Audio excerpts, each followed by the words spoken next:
आप सभी का हमारे यूट्यूब चैनल पर स्वागत है। हम बात कर रहे हैं Allahabad university non teaching MTS 2024 की अनऑफिशियल आंसर की और रिजल्ट अपडेट के बारे में। जो भी भाई बहन हमारे चैनल पे नए हैं, जिन्होंने अभी तक हमारे चैनल को सब्सक्राइब नहीं किया है, सबसे पहले जाकर सब्सक्राइब कर बेल आइकन दबा दें, जिससे हमारे चैनल के द्वारा भेजी गई कोई भी सूचना नोटिफिकेशन आप तक सबसे पहले पहुंचे। आशा करते हैं आपने चैनल को लाइक सब्सक्राइब शेयर कर दिया होगा। आज हम आंसर की के बारे में, अनऑफिशियल आंसर की के बारे में जानेंगे। उसके बाद हम बहुत जल्द एमटीएस, इलाहाबाद यूनिवर्सिटी एमटीएस का कट ऑफ लेकर आएंगे। और जो भी भाई बहन चैनल पर नए हैं, जिन्होंने, अब फिर से कहता हूँ, चैनल को लाइक सब्सक्राइब शेयर नहीं किया, जल्दी से कर लें।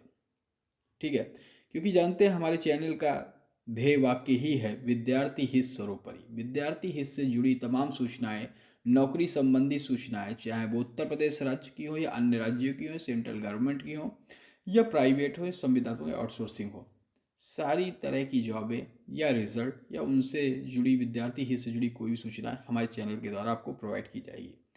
चलिए बढ़ते हैं अनऑफिशियल आंसर की के बारे में। यहाँ यहाँ पे आप देख सकते हैं इलाहाबाद यूनिवर्सिटी एमटीएस एग्ज़ाम 16/12/2024। यहाँ पे आप देख सकते हैं। ठीक है, 15/12/2024। ठीक है, 15/12/2024, 15 तारीख को एग्ज़ाम हुआ था और उसी की अनऑफिशियल आंसर की है। ऑफिशियल है, अनऑफिशियल है। अगर आप सभी को, जो भी भाई बहन हैं जिन्होंने एग्ज़ाम दिया था, उनको और भी क्वेश्चन याद हैं, तो वो क्वेश्चन कमेंट बॉक्स में कमेंट कर सकते हैं। फिर हम उन क्वेश्चनों को ऐड कर कर फिर एक आंसर की बनाएंगे, जिससे वो सभी भाई बहन जो एग्ज़ाम देकर आए, उनके लगभग लगभग आंसर कितने सही किए हैं वो उनको पता चल जाएंगे। उनके सही आंसर की क्या ऑप्शन हम, आप क्वेश्चन जैसे आप कमेंट बॉक्स कर देंगे, उन क्वेश्चनों के सही आंसर भी हम आंसर की के साथ पुटअप कर देंगे। तो आशा करते हैं जो भी भाई बहन चैनल पर नए हैं, जल्दी से लाइक सब्सक्राइब और शेयर अवश्य करें। देखिए, आपने देखा होगा कि ये इतने क्वेश्चन हमें मिले हुए हैं। जितने क्वेश्चन हमें मिले हुए हैं उतने क्वेश्चन हम लोग हमने यहाँ पे रखे हुए हैं।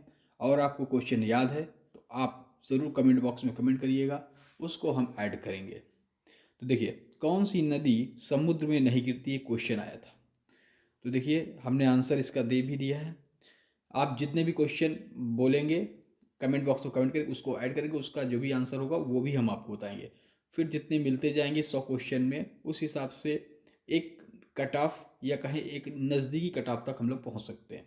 ठीक है, देखिए, लूनी नदी थार रेगिस्तान पहुंचने के बाद गुजरात के रण ऑफ कच्छ में जाकर गायब हो जाती है। ये किसी समुद्र में नहीं मिलती। लूनी नदी अगर आंसर रहा होगा आपके में, तो इसका राइट आंसर लूनी नदी हो जाएगा। ये भी क्वेश्चन आपके में आया होगा, काजू के लिए सर्वोत्तम मृदा कौन सी है, तो इसका राइट आंसर हो जाएगा लेटेराइट मिट्टी। जिन्होंने लेटेराइट मिट्टी सही किया होगा उनका ये आंसर जरूर जो है सही होगा। कौन सा पक्षी उल्टा उड़ सकता है, तो इसका राइट आंसर हो जाएगा हमिंग बर्ड। आपने क्या लगाया है जरूर कमेंट बॉक्स में कमेंट करिएगा।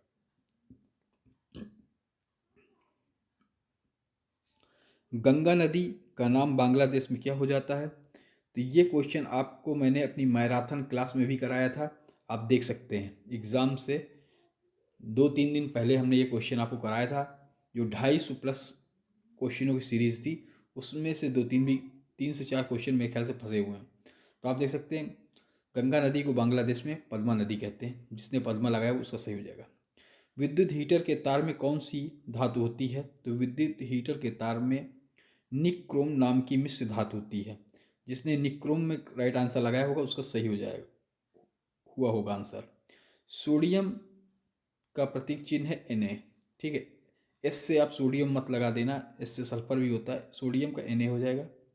NaCl किसका होता है, तो इसका कमेंट बॉक्स में जरूर कमेंट करिएगा। मद्रास में होम रूल की शुरुआत किसने की थी, तो मद्रास में होम रूल की शुरुआत एनी बेसेंट ने की थी। अगला बढ़ते हैं हम लोग। भारत का सबसे बड़ा मेला कहाँ लगता है, तो आपको पता है, जैसे मैंने आपको बताया था कि एक बांग्लादेश में बांग्लादेश में हिंदुओं पर अत्याचार हो रहे हैं, तो वहाँ से भी क्वेश्चन बांग्लादेश से भी ले सकते हैं। और एक क्वेश्चन बांग्लादेश से दिया गया था। और प्रयागराज इलाहाबाद यूनिवर्सिटी का पेपर है, तो प्रयागराज से भी एक क्वेश्चन आ गया था। जो भी अगर नहीं आता, उन्होंने जिन्होंने कुंभ मेला लगाया होगा उनका राइट आंसर होगा। संविधान से कुछ क्वेश्चन थे, जिसमें इसका आंसर एक का आर्टिकल 32 था। ठीक है, शायद संविधान की वो आत्मा कुछ भी ऐसा कुछ क्वेश्चन था, उसका 32 था।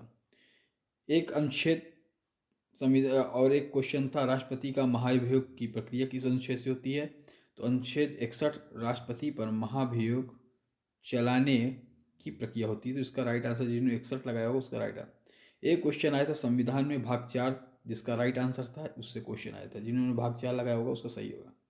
एक क्वेश्चन आया था जानने की इच्छा, तो जानने की इच्छा जिज्ञासु या जिज्ञासा, जो जिज्ञासु हो या जिज्ञासा, ये दोनों राइट आंसर है मेरे ख्याल से। एक क्वेश्चन आया था जिस पर उपसर्ग नहीं, उपसर्ग से आया था, जिसका जो इस पर उपसर्ग नहीं है, तो जिन्होंने अपनापन, और इसका राइट आंसर में कैसे अपनापन था, जिन्होंने अपनापन पे लगाया होगा तो उनका जरूर सही हुआ वो। ठीक है, आगे बढ़ते हैं। एक संप्रदान की विभक्ति पूछी गई थी। ठीक है, हाँ, बांग्लादेश से क्वेश्चन यहाँ पे देखिए आ गया था। मोहम्मद यूनुस ने किसने ग्रामीण बैंक की स्थापना की थी, किस बैंक की स्थापना की थी, ऐसा कुछ क्वेश्चन मेरे ख्याल से आया हुआ था। कौन सा जल या कहें पाक संधि जैसे होता है, जैसे बोला था पाक संधि, तो श्रीलंका और इंडिया। इसी तरह कौन सा जलमरु मध्य स्ट्रेट ऑस्ट्रेलिया और तस्मानिया को अलग करता है, कौन सी, ठीक है, संधि अलग करती है। तो जिसने भी क्वेश्चन में लगाया होगा बास स्ट्रेट एक जलमरु जो तस्मानिया के द्वीप राज्य को ऑस्ट्रेलिया की मुख्य भूमि से अधिक विशेष रूप से विक्टोरिया के तट सीमा द्वीप के पार भूमि के अपवाद के साथ अलग करता है। तो बास स्ट्रेट जिसने लगाया होगा उसका राइट आंसर हो गया होगा। एक क्वेश्चन आया था हिंदी वर्णमाला में कितने अक्षर होते हैं, तो 52। एक क्वेश्चन आया था इससे, यहाँ पे देख सकते हैं, परमाणु अनुसंधान कहाँ पर नहीं है। ठीक है, जैसे तारापुर में है, रावलभाटा में है। एक ऐसा क्वेश्चन आया होगा जिसमें नहीं है, तो उसमें आपने क्यों। 24वें वित्त आयोग के अध्यक्ष कौन होंगे, तो एक क्वेश्चन इससे रिलेटेड था। तो 2 अप्रैल 2024 को पुनः प्राप्त सरकार ने अरविंद पगड़िया को 16वें वित्त आयोग का प्रमुख नियुक्त किया। जिसने अरविंद पगड़िया लगा दिया होगा उसका राइट आंसर हो जाए होगा, उसको नंबर मिल जाएंगे। कई क्वेश्चन आए थे, जैसे कर्मचारी से रिलेटेड जो उनका वर्क है, काम है, जैसे डीए से रिलेटेड, जीपीएफ से रिलेटेड, मेडिकल लीव से रिलेटेड संबंधित क्वेश्चन, ये सारे क्वेश्चन पूछे गए थे। ठीक है, देखिए आज हमने, और अगर आपको और भी क्वेश्चन याद हैं तो आप हमारे कमेंट बॉक्स में जरूर कमेंट कर दीजिएगा। जिन्होंने सब्सक्राइब नहीं किया सब्सक्राइब कर, लाइक और शेयर कर दीजिएगा। कमेंट बॉक्स में आप कमेंट कर देंगे, इसके हम सही आंसर इसी श्रृंखला में जोड़ देंगे। फिर उसके बाद आप सभी कमेंट करिएगा कि आपके कितने स्कोर आपने करके आए सही सही। ठीक है, और उसके बाद हम जल्द ही वीडियो लाएंगे कट ऑफ का और रिजल्ट का, कि इसका रिजल्ट आने की कब संभावना है। तो मेरे ख्याल से सभी भाई बहनों ने चैनल को लाइक सब्सक्राइब शेयर कर दिया होगा। जय हिंद, जय भारत, धन्यवाद। फिर मिलेंगे नई खबरों।